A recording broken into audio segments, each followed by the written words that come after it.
ॐ नमः सिद्धेभ्यः।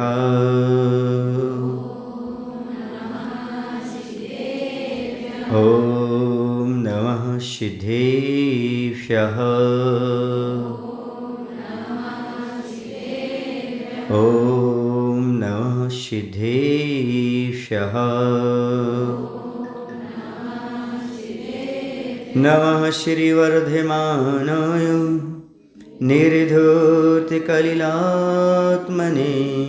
सालोकानां त्रिलोकानां यद्विद्यादर्पणायते यद्विद्यादर्पणायते। बोले अहिंसा परमो धर्म की।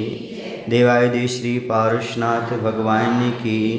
आचार्य गुरुदेव श्री विद्यासागर जी महाराज की। आचार्य समय सागर जी महाराज की।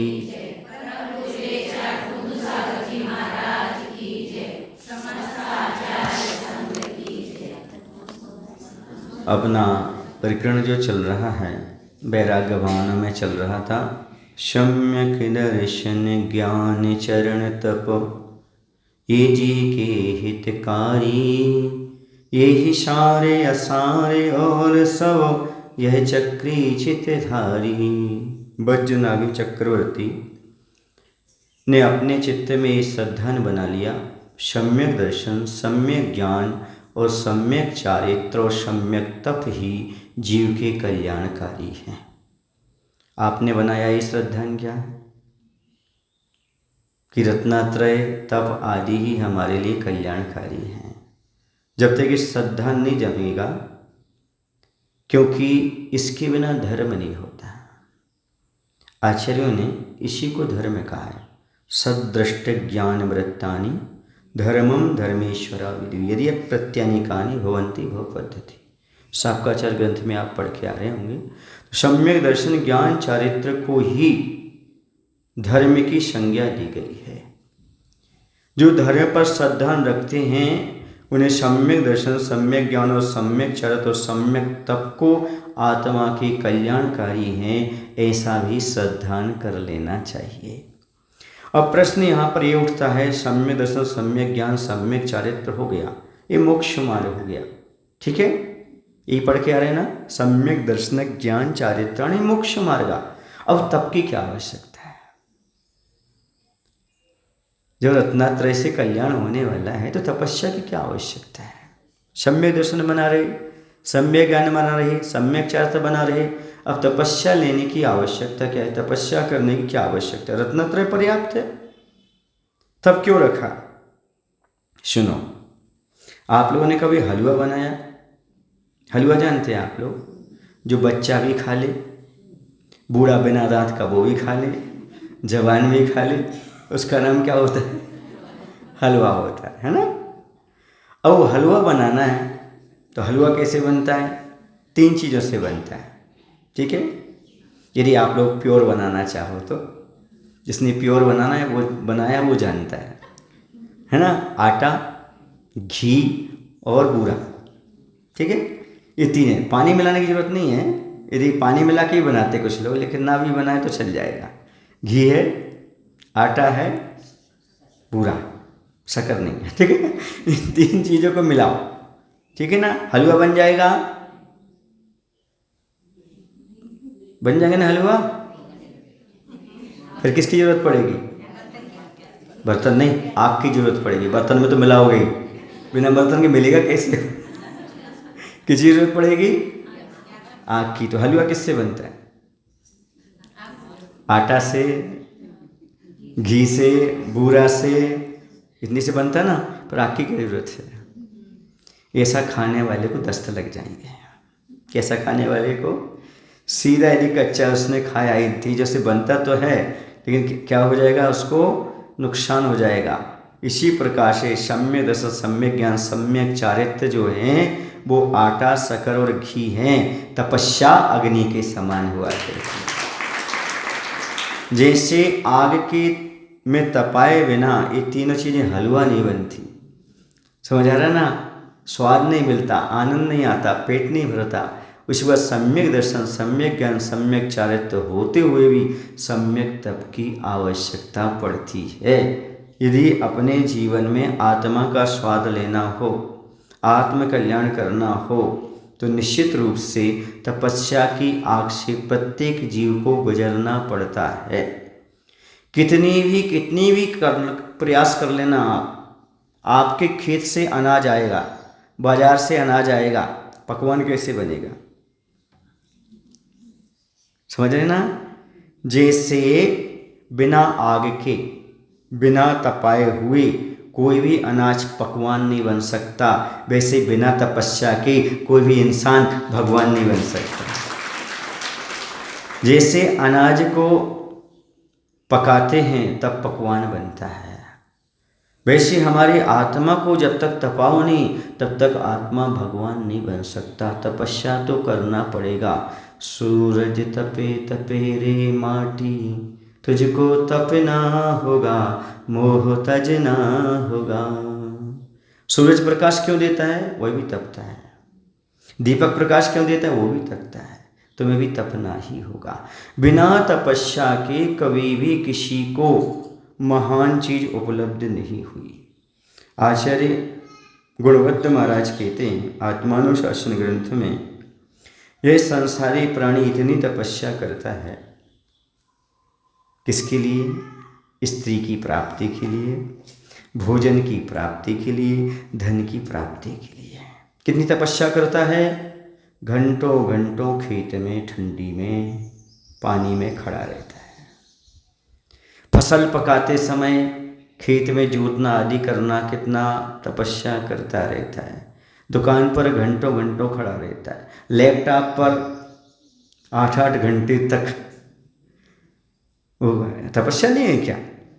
लगा रहता है पूरा पूरा। इतना पुरुषार्थ करता है संसार की चीज़ों के लिए, ग्रस्त जीवन के लिए। इसमें से यदि 5% भी ये पुरुषार्थ तपस्या सम्यक चारित्र के लिए कर ले, सम्यक तप के लिए कर ले, तो उसका भी कल्याण हो जाए। फिर हर चीज़ में तपस्या करता है। कोई भी चीज़ नहीं जिसमें वो तपस्या के बिना करता हो। कभी कभी तो भोजन पानी भी छूट जाता है, रात्रि भोजन त्याग ना हो तो भी छूट जाता है। क्यों? 7 समुंदर पार जाके तो धंधा करता है, व्यापार करता है, कहाँ कहाँ नहीं घूमता। किसके लिए? आजीविका के निर्वाह के लिए। तपस्या के बिना कोई भी कार्य नहीं होता। भोजन भी नहीं बनता, धन भी नहीं आता, स्त्रियाँ भी नहीं मिलती, पुत्र वगैरह भी नहीं होते। सुन रहे ना? कुछ ना कुछ उसके लिए। तपस्या का अर्थ क्या है? निरोध, इच्छा का निरोध। बहुत सारी इच्छाओं का निरोध करना पड़ता है, तब जाकर के धन आता है। शयन का त्याग करना, भोजन का त्याग करना, ऐशो आराम का त्याग करना, तब तो पैसा आता है। और इन इच्छाओं का त्याग करने का नाम, यदि यही धर्म क्षेत्र पर आ गई तो तपस्या बन गई, और उस क्षेत्र में गई तो पाप के कारण बन गई। वह काम नजर जैसे हुए, अपने सहन तो किया लेकिन कोई मायना नहीं। जैसे आचार्य कहते हैं ना कि मुनि महाराज के तो 22 परिचय होते हैं, लेकिन गृहस्थों के 2200 परिचय होते हैं। लेकिन मुनि महाराज के 22 परिचय कर्म नजरा के लिए होते हैं, और इनके 2200 परिचय कर्म बंद के लिए होते हैं। सहना तो पड़ता है, लेकिन किसके लिए सहता है? मात्र राग देश की परिणति के लिए ही सहता है। जो भी आपने माता जी से सुना वही, ममकार अहंकार, इसके लिए बहुत कुछ सहन कर लेता है, बहुत तपस्या कर लेता है, लेकिन अहम आत्मा के लिए बहुत कम कर पाता है। कहीं कहीं लिखा है ज्ञान तपस्या है, लिखा स्वाध्याय परमो तपः। ये पढ़ करके आप आ रहे हैं, सुन करके आ रहे हैं। स्वाध्याय को परम तप में लिया और वह भी अंतरंग तप में लिया। स्वाध्याय को पढ़ो तो आप क्या कर लोगे? अंतरंग तप की वृद्धि कर लोगे। ऐसा क्यों कहा? कुछ लोगों ने तो ये कह दिया ज्ञान के माध्यम से इतने कर्म की नजर होती है जो कोटि वर्ष तक तपस्या करो तो नहीं होती है। समझ आ रहा? इसलिए कुछ लोग कहते ज्ञान ही प्राप्त करो, तपस्या की आवश्यकता नहीं है, पर वो भूल जाते हैं। त्रिगुप्ती शब्द आया वहाँ पर। छेड़हलाकार ने कहा है कि ज्ञानी के छिनवाहे त्रिगुप्ती ते सहज टरेंते। 3 गुप्ती वाले जो ज्ञानी हैं उनकी ही कर्म की नजरा होती है। समझ आ रहा ना? जिसका 3 गुप्ती नहीं है वो नहीं, 3 गुप्ती किसकी है? मुनि महाराज के मूल गुण में नहीं है, आचार्य परमेष्टि के मूल गुण में है। किनके हैं? मूल गुण में। मुनि महाराज पालन करते हैं बात अलग है, लेकिन मूल गुण में नहीं है। महाराज के मूल गुण में 3 गुप्ती नहीं है, अभ्यास रूप में करते हैं। किनके? आचार्य परमेष्टि के मूल गुण में। कहने का तात्पर्य है, जब तक तुम अपने जीवन में दिगंबर मुद्रा नहीं धारण करोगे, सम्यक से सम्यक या सम्यक चारित्र नहीं होगा, तब तक 3 गुप्ती नहीं होगी। और जब तक 3 गुप्ती नहीं होगी तब तक तुम्हारा ज्ञान करोड़ों वर्ष की तपस्या वाली नजरा नहीं कर सकता। इसलिए संयम के साथ होना चाहिए, तपस्या भी हो तो संयम के साथ। अच्छा एक बात बताओ, दीपक है, दीपक किसे कहते हैं? जो जल रहा हो सो दीपक, बाकी खप्पर। किसे दीपक बोलेंगे? जो जलता का नाम दीपक है कि यहाँ पड़ा हुआ है उसका नाम दीपक है? किसका नाम है दीपक? जो प्रकाश थे। तो दीपक तो ज्ञान है, जो है वो ज्ञान मात्र है, उसमें बाती भी चाहिए, तेल भी चाहिए। जब तक बाती नहीं, तेल नहीं, तब तक प्रकाश दे सकता है क्या? इसलिए लिखा, ज्ञान दीप तप तेल भर, शोधे भ्रम छोर, या विधि बिन निकसे नहीं, बैठे पूरब चोर। ज्ञान के दीपक में तप का तेल नहीं भरोगे तब तक कहाँ कहाँ कर्म रूपी चोर छिपे हुए आत्मा में, वो दिखाई नहीं देंगे, और दिखाई नहीं देंगे तो उनकी नजरा नहीं कर पाओगे आप। इसी ज्ञान होते हुए भी उसमें तप का तेल डालना बहुत आवश्यक होता है। इसलिए यहाँ पर सम्यक दर्शन, सम्यक ज्ञान, सम्यक चारित्र होते हुए भी सम्यक तप की बात कही है, तपस्या की बात कही गई है। क्योंकि विशेष कर्म जरा करना चाहते हो तो तपस्या को अपनाइएगा। जो तपस्या को नहीं अपनाते वो विशेष रूप से कर्म की निजरा नहीं कर पाते। अर्थात इच्छाओं का अनुरोध जब तक नहीं करोगे तब तक तपस्या संभव नहीं है, और कर्म की निजरा भी संभव नहीं है। इसलिए ज्ञान का दीपक इच्छाओं के पानी से नहीं जलता। समझ आ रहा? दीपक पानी से जलता कि तेल से जलता है? पानी से। तो जब तक इच्छाओं का पानी रहेगा तब तक दीपक जल जाएगा क्या? मुक्ति मिल जाएगी? कल्याण हो जाएगा? नहीं। इच्छाओं का पानी ही हमारे लिए दुख उठाने के लिए मजबूर करता है। जब तक इच्छाएं हैं और इच्छाओं का अनुरोध कर दो, फिर क्या करो? तप का तेल भरो। जब तक तप का तेल और घी नहीं होगा आपका ज्ञान आपके लिए कल्याणकारी नहीं है। भगवती आराधना ग्रंथ में लिखा है कि तलवार निश्चित काटती है। तलवार समझते ना? असी काटती है, लेकिन कब काटती है? मुर्दे के हाथ में हो कि जिंदा के हाथ में हो? उस एग्जाम्पल को पढ़ करके मुझे हंसी आती है। उन्होंने लिखा है, ग्रस्त की तपस्या मुक्ति को देने वाली नहीं होती। ग्रस्त की तपस्या से कर्म नजरा नहीं होती। चारित्र के बिना कर्म की नजरा नहीं होती। सम्यक दर्शन, सम्यक ज्ञान, सम्यक चारित्र चाहिए। सावक के आवश्यक में भी तप है। देव पूजा, गुरु उपासना, स्वाध्याय, संयम, तप, दान भी है ना? तप है कि नहीं? तो उन्होंने कहा इससे कर्म की नजरा नहीं है जो हमें मोक्ष देने वाली हो। फिर उन्होंने कहा कैसे है? चारित्र के साथ हो, यानी सम्यक दर्शन, सम्यक ज्ञान, सम्यक चारित्र तपस्या हो तो वही हमारे लिए मुक्ति का लाभ प्रदान कर सकती, वरना वह मुक्ति का लाभ नहीं दे सकती। उन्होंने लिखा, असंयमी का तप मुर्दे के हाथ में तलवार है। तलवार काटती तो है पर मुर्दे के हाथ वाली नहीं, योद्धा के हाथ वाली काटती है। समझ आ रहा है आपको? क्योंकि उसकी तपस्या होगी तो सामान्य कर्म तो झरेंगी, लेकिन जो मुक्ति को देने वाले कर्म है उस कर्म की नजरा कराने में सक्षम नहीं है। ऐसा भगवती आराधना ग्रंथ में लिखा।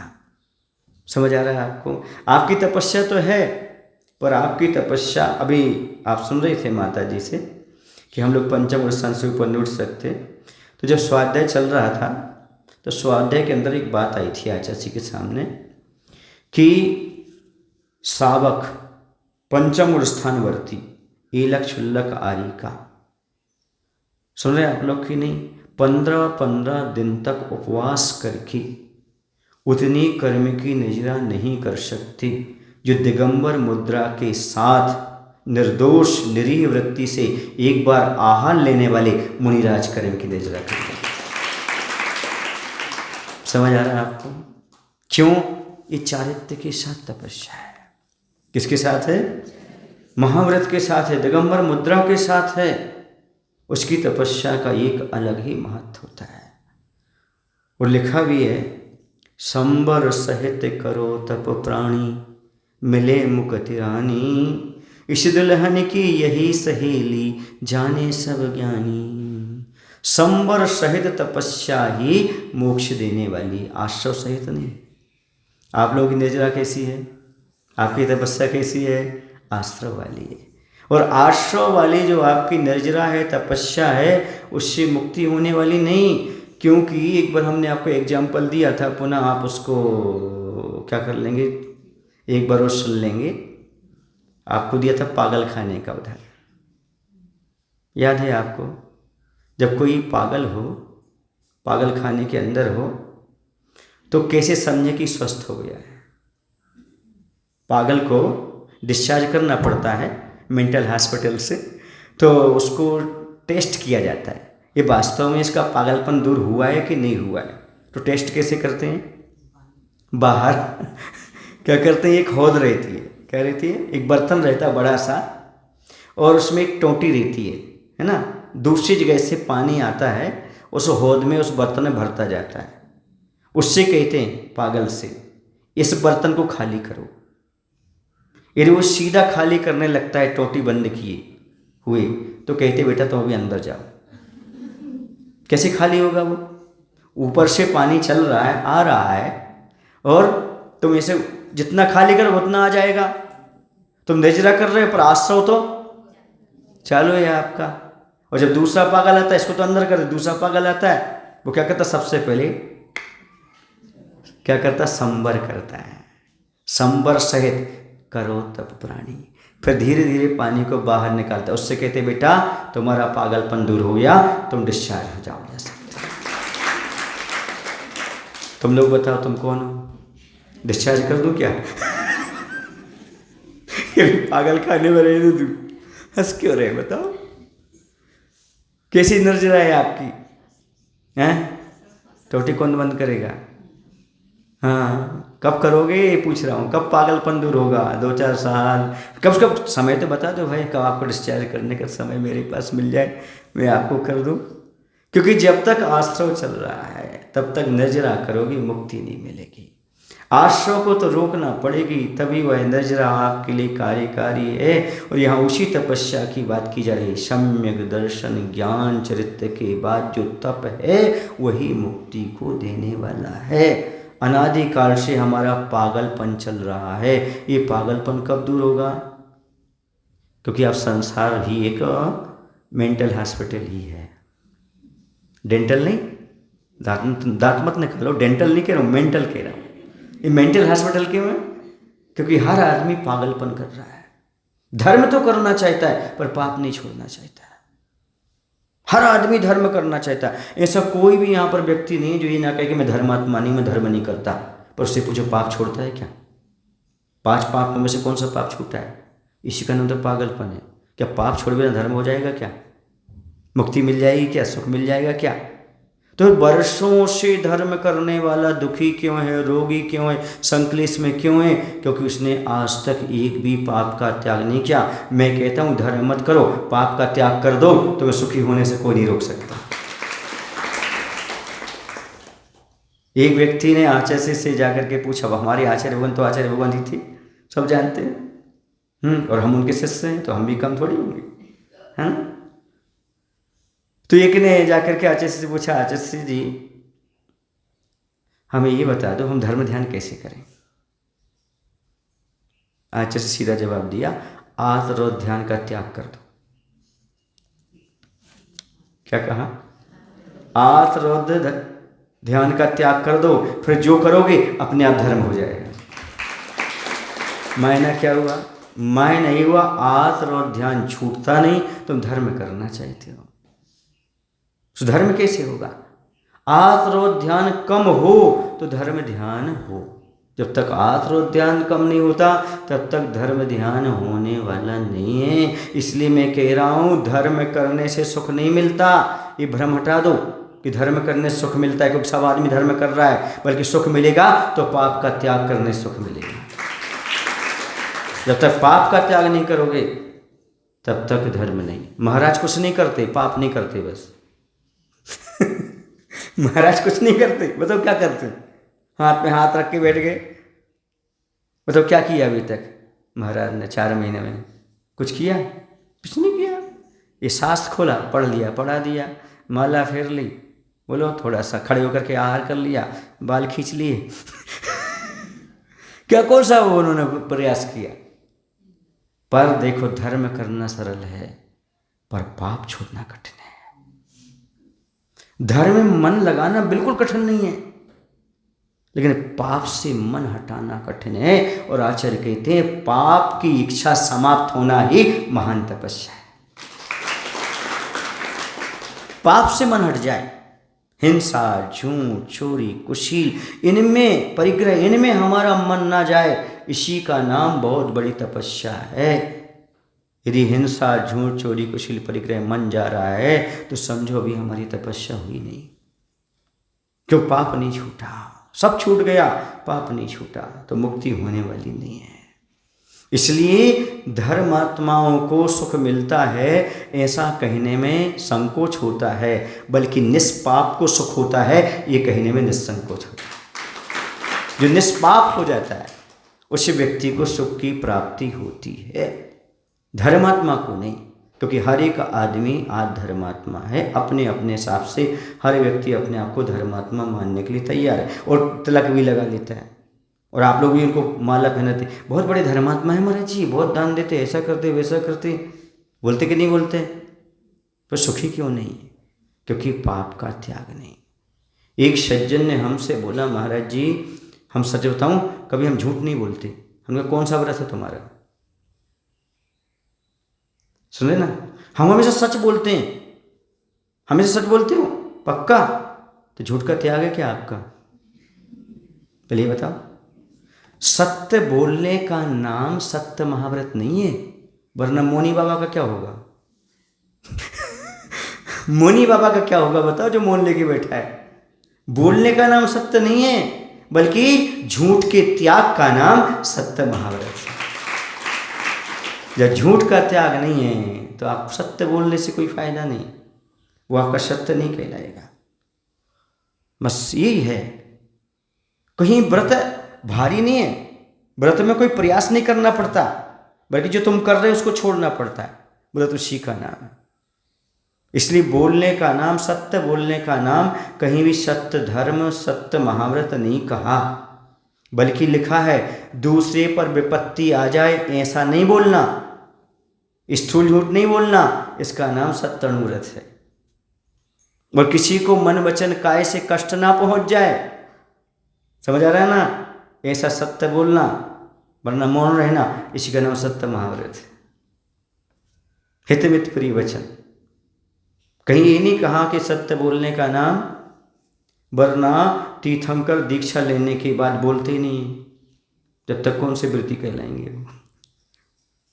आपकी धारणा गलत बन चुकी है कि किसका नाम धर्म है और किसका नाम धर्म नहीं है। तो मात्र इन क्रियाओं का नाम ही धर्म नहीं है। अंदर भी टटोलने का प्रयास करिएगा, समझिएगा कि हम तपस्या कैसे कर रहे हैं, किस रूप में कर रहे हैं, हम तपस्वी हैं कि नहीं है, इच्छा का निरोध हुआ है कि नहीं हुआ है, ये पहले आप देख लीजिएगा। पाप करने की इच्छा बलवती है कि कम हुई है? जब से आपने स्वाध्याय शुरू किया है, जब से भगवान की पूजन की है, जब से आपने गुरु का सानिध्य प्राप्त किया है, तब से पाप करने की इच्छा कितनी कम हुई है, इसका आकलन करो। इसी के आधार पर मैं बता पाऊंगा आप तपस्या कर रहे हैं, आप धर्म कर रहे हैं। यदि पाप की इच्छा समाप्त नहीं होती, अच्छा ये बताओ आपके लिए रात्रि भोजन त्याग कराने का मायना क्या है? इसमें कौन सा धर्म हो जाएगा? रात में नहीं खाएंगे तो हिंसा नहीं होगी। क्या नहीं होगी? यानी हिंसा पाप का त्याग सुधर्म हो गया। पानी छान कर पीने से कौन सा धर्म होगा? बोलो ना, कितने जीवों की हिंसा रुक जाएगी। समझ आ रहा ना? बस पाप के छोड़ने का नाम ही धर्म है। किसके छोड़ने का नाम? कहीं भी आप किसी भी आधार पर लेकर के जाओ।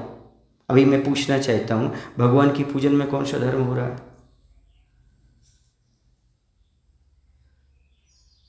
भगवान को प्रयोजन है क्या पूजन से? नहीं। जितने समय तुम भगवान की पूजन कर रहे हो उस दिन तो उस समय तक आप 5 पापों की इच्छा नहीं कर रहे हो, यही धर्म हो गया। जितने समय आप मुनिराज की आहारचर्या में सम्मिलित हो उतने समय तुम आत और ध्यान से बच गए, पाप से बच गए, यही धर्म है। समझ रहे ना? वरना तुमने यहां से उठाया, सामान हाथ में दे दिया, उससे क्या? उससे ये है कि आपका आत्म और ध्यान नहीं चल रहा, धर्म ध्यान चल रहा है। और मैं तो ये कहता हूँ आप तपस्या नहीं कर पा रहे, तपस्वी की सेवा कर रहे हो, ये भी तपस्या है। वो तपस्वी तो पाप से बचाइए, लेकिन जिस समय तुम तपस्वी के साथ रहोगे उस समय तुम्हारे अंदर पाप के भाव नहीं आएंगे। उतने समय तक तो तुम उसे आत्म और ध्यान से बचे। इतनी बड़ी तपस्या कर रहे तुम, किसी साधु के साथ हो, विहार करा रहे हो, साधु की चर्या में लगी हुए हो, समझो आप भी तपस्या कर रहे हो। अभी आप जो लगभग 3:30 बजे से यहाँ बैठे हुए तपस्या ही कर रहे हो। क्यों कर रहे हो? क्योंकि अभी आपका मन हमारे प्रति है या सुनने के प्रति है, पाप के प्रति नहीं है, तो यही तपस्या हो गई। इसलिए स्वाध्याय को तब कहा कि जब स्वाध्याय करते हैं तो हमारा मन पाप में नहीं लगता, हमारा मन कहीं अलग लगता है। इसी स्वाध्याय को भी क्या कह दिया गया? परम तप की कोटि में रखा गया है।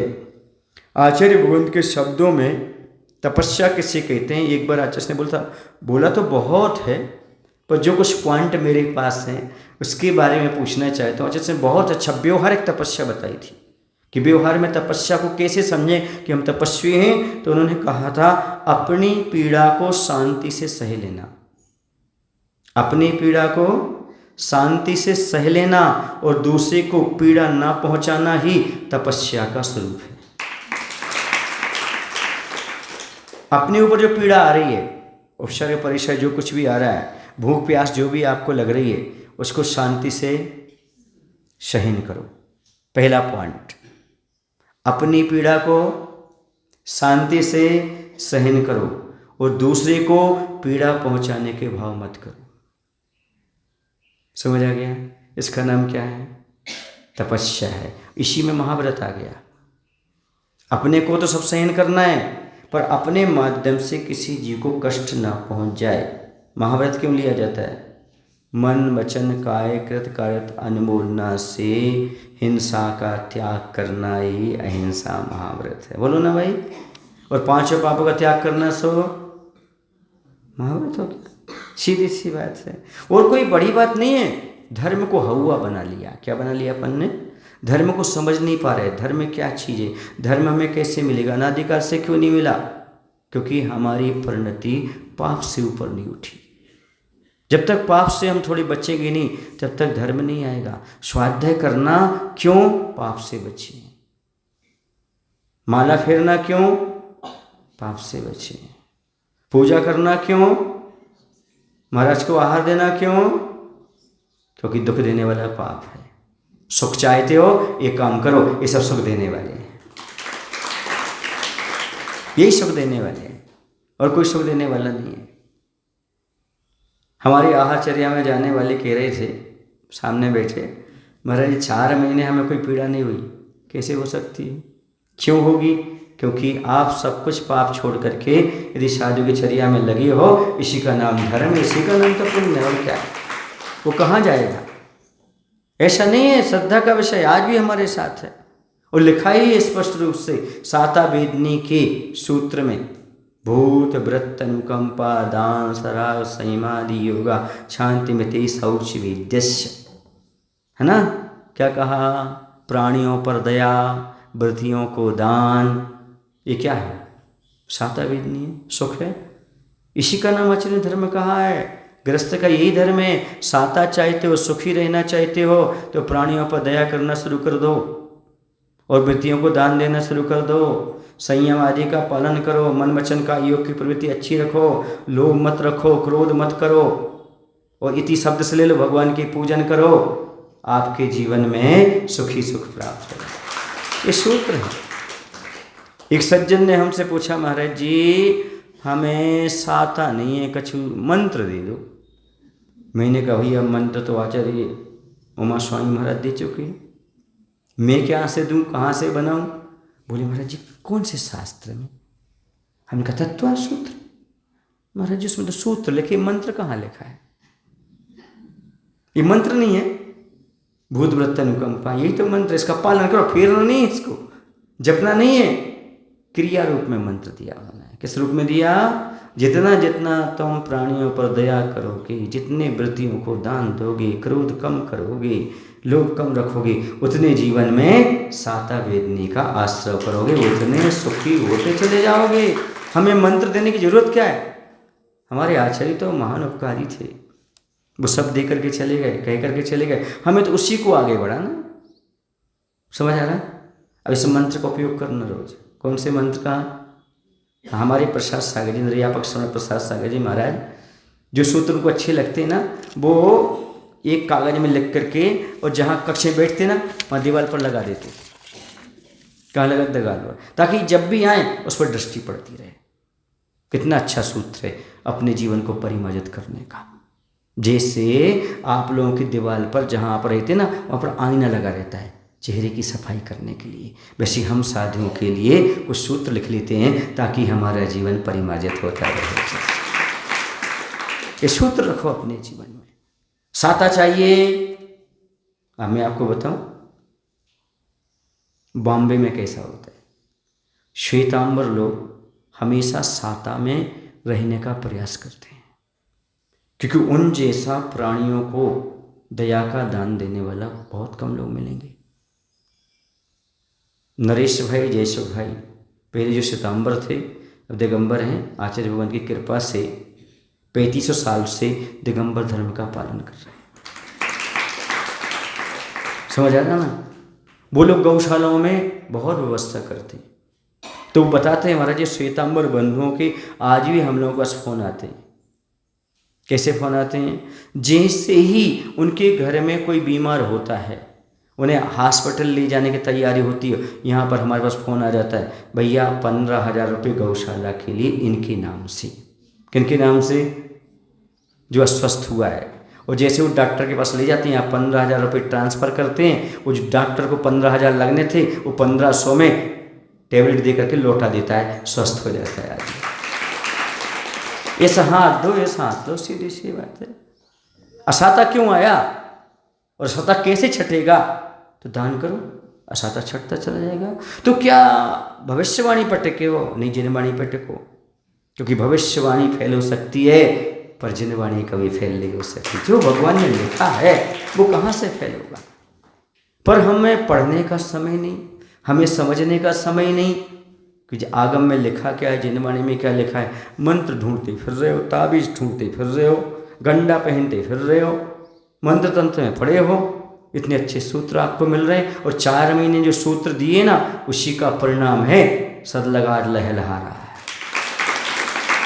गलत कह रहे क्या?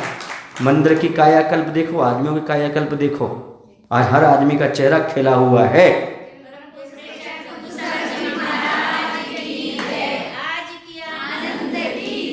आज के 6 महीने के ये ताबीज का असर नहीं है, ये गंडा का नहीं है, ये हमारे पूर्वाचार्यों के मंत्र की घोषणा का परिणाम है। ये मंत्र तंत्र तो कुछ नहीं, बस जो हमारे आचार्य देखे गए उनके अनुसार यदि हम चर्या पालन करेंगे, वैसा जीवन बनाएंगे, हमेशा आप सुखी होते चले जाएंगे। इस सूत्र को अपनाओ और कोई तरीका नहीं है जो हमारे आचार्य देखे गए हैं। आजकल जो आप उलझ रहे हो नहीं, गलत उलझ रहे हो। यदि वास्तव में हमारी पिछली देन रखने से तुम्हारे सिर पर कल्याण हो जाता तो हम तो अपने खुद सिर पर 2 घंटे तक रखे रहते। ऐसा नहीं है कि इसका असर नहीं पड़ता, पर इसी के आधार पर मत बैठे रहो। समझ आ रहा ना? आपको पीछे ना रखी जाएगी, पर पीछे वाले के पीछे चलोगे तो भी तुम्हारा कल्याण हो जाएगा, और पीछे रख भी दी जाए तो भी कल्याण होने वाला नहीं, तो पीछे चलने वाले नहीं। पीछे चलने का अर्थ क्या है? उनके अनुसार यदि मार्ग पर चलती हो तो अपने आप काम होता चला जाता है। समझ आ रहा है ना? और याद रखो, सत्य महावृत्ति का वचन सत्य महावृत्ति का वचन होता है। एक जगह मैंने पढ़ा था, जो झूठ नहीं बोलता उसके मुख से जो निकल जाता है वो सत्य होकर रहता है। क्या समझ में आया? जो झूठ नहीं बोलता, झूठ का त्याग है, उसके मुख से जो निकल जाता है वो सत्य होकर ही रहता है, होगा। सामान्य व्यक्ति सत्य बोलते हैं, सामान्य व्यक्ति सत्य बोलते हैं। महान तपस्वी जो बोलते हैं वो सत्य हो जाता है। ये उनकी तपस्या में वचन सिद्धि हो जाती है, तप के माध्यम से वचन सिद्ध हो जाता है। उन्होंने कहा ऐसा होगा, भले मजाक में बोला हो, अच्छे में कह रहा हूँ, बुरे में नहीं, अच्छे में जो भी उन्होंने बोला हो तो वो होकर रहेगा। क्यों श्वेतांग? रास्ते में बोला था ना, कुछ हो गया वो, तो ऐसे हंसे हंसे में बोल दिया जाए तुम्हारा ऐसा क्यों, ऐसा होना चाहिए। 1-2 महीने, कितने महीने लगे थे? 4 महीने में वो काम हो जाता है। भले वो सहज में बोल दिया जाए तो भी वो काम हो जाता है। तुम्हारे साथ ऐसा नहीं, ऐसा होना चाहिए। तो क्यों?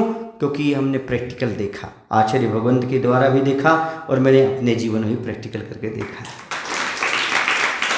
ये है आचार्यों के सूत्र का, उनकी आज्ञा के पालन करने का और स्वाध्याय करने का फल, श्रद्धान करने का फल अपने आप कार्य होता चला जाता है। आपका समय हो रहा है, बस इतना समझ लो कि अपने जीवन में तपस्या करना है तो कुछ पाप का त्याग जरूरी है, इच्छा का निरोध जरूरी है, और दूसरे को पीड़ा ना पहुंचाओ। ऐसी कुछ इच्छाओं को संकुचित कर लो जिसके माध्यम से दूसरे को पीड़ा ना पहुंचे, तो ये बहुत बड़ी तपस्या है। बोले महान तपस्वी आचार्य विद्यासागर जी महाराज जी की जय।